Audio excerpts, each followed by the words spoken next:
जैसे ज्याचे कर्म तैसे फळ देते रे ईश्वर. जसं आपलं कर्म असतं त्या कर्माप्रमाणे आपल्याला प्रत्येकाला फळ मिळतं. कर्म म्हणजे काय तर एकदम व्यावहारिक भाषेत बोलायचं झालं तर कृती, जी सकाळपासून संध्याकाळपर्यंत झोपेपर्यंत आपण ज्या ज्या वेगवेगळ्या कृती करतो त्यांचं नाव आहे कर्म, म्हणजे काम. कामाचे दोन प्रकार आहेत की ज्याच्यामुळे विशेष सुख वाढतं तो काम वेगळा, आणि हे काम म्हणजे कृती. आपण जे कर्म करणार आहोत, कर्म तर आपल्याला कुणालाच चुकलेलं नाही. राजा असो नाही तर रंक असू दे, गरीब असो नाही तर श्रीमंत असू दे, कुणालाही चुकलेलं नाही. रावणाला गर्व झाला होता की अरे मी चक्रवर्ती सम्राट आहे, मी माझं तकदीर बदलू शकतो, एवढा प्रचंड गर्व होता. आणि सटवीनं रावणाच्या नशिबामध्ये हा तुमच्या दरबारामध्ये झाडूवाला आहे ना, त्या पोराबरोबर हिचं लग्न आहे. रावणाला मुलगी झाली. रावणाला मुलगी झाल्यानंतर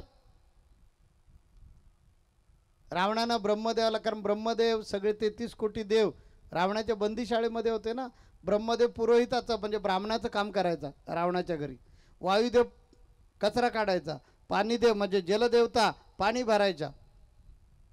9 ग्रह रावणाच्या पलंगाचे खूर बनून होते. आणि त्या रावणाला मुलगी झाली, त्यानं सगळ्या देवांना बंदीशाळेत टाकलं होतं. आणि मुलगी झाल्यानंतर सगळा दरबार भरला आणि ब्रह्मदेवाला मोठेपणानं बोलवलं, इकडे या, माझ्या मुलीचं भविष्य सांगा. त्या ब्रह्मदेवानं सांगितलं की स्पष्ट ऐकलंस तर वाईट वाटेल. रावण म्हणाला नाही मला ऐकायचं आहे. ठीक आहे ऐका. मग त्याने सांगितलं की या तुमच्या मुलीच्या नशिबामध्ये झाडूवाला नवरा आहे. या मुलीच्या नशिबामध्ये तुमच्या राज्यात तुमच्या दरबारात झाडू मारणारा माणूस हिचा नवरा असेल.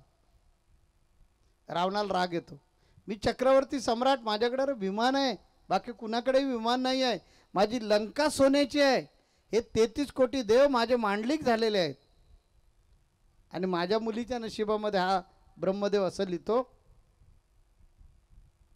ठीक आहे बघतो मी. अरे हा रावण आहे, रावण आपल्या हातानं तकदीर बदलून टाकू शकतो, असं मोठ्यानं छदामी हसून दरबारामध्ये सांगितलं. आणि काही दिवस गेले. नंतर मुलगी मोठी मोठी होत चालली होती. मुलगी मोठी होत चालली होती.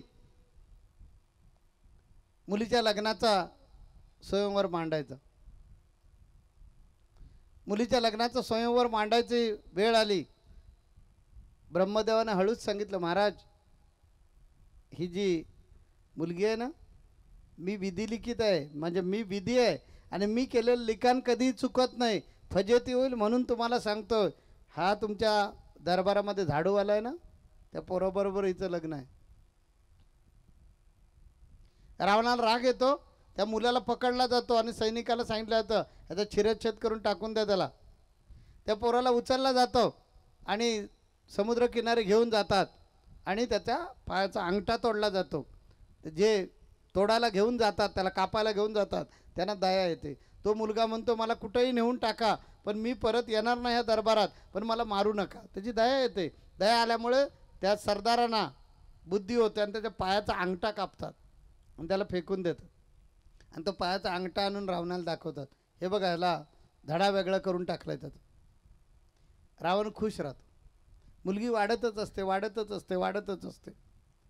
आता वयात आली, मोठी झाली, आता तिच्या लग्नाचा घाट घातला जातो. मग रावण चांगल्या विश्वासू लोकांना सांगतो की हे बघा राजपुत्र हवा आहे, हे लक्षात ठेवा, त्या विचारपूर्वक स्थळ शोधा. आणि मग स्थळ शोधायला सुरुवात होते. सगळीकडे शोधाशोध होते. ते कळतं की एका बेटावर एक राजपुत्र आहे, लग्नाला उपवर असा झालेला आहे.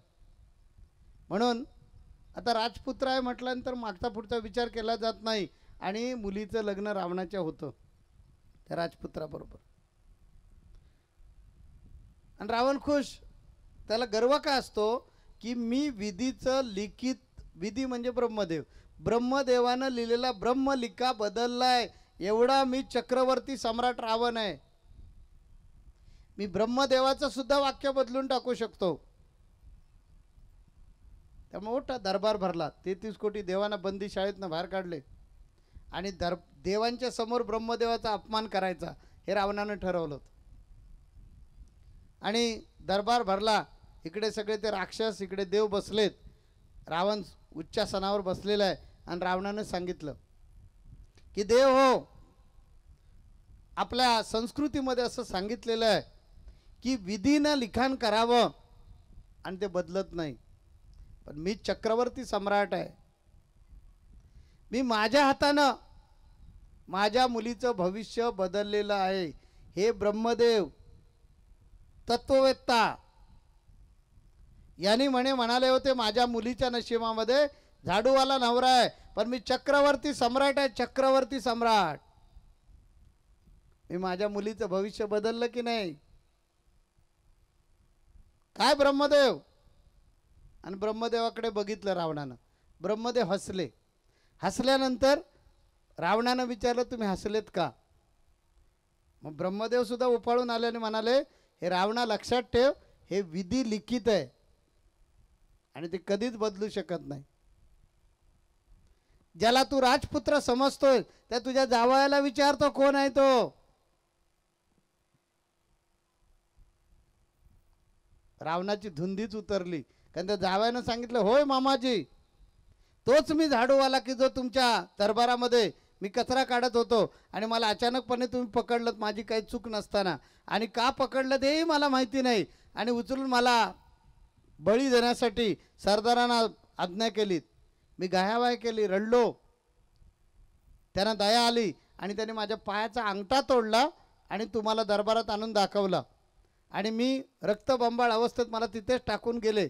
तर मी समुद्राच्या भरतीबरोबर वाहत वाहत वाहत वाहत एका लाकडाचा ओंडका मला मिळाला.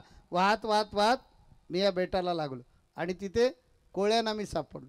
मग कोळ्याने उचललं, राजाला नेऊन दिलं. मग राजाला मुलबाळ नसल्यामुळे मला सांभाळलं. मी जरी राजपुत्र असलो, मानलेला राजपुत्र असलो, तरी जन्मानं मी झाडूवालाच आहे.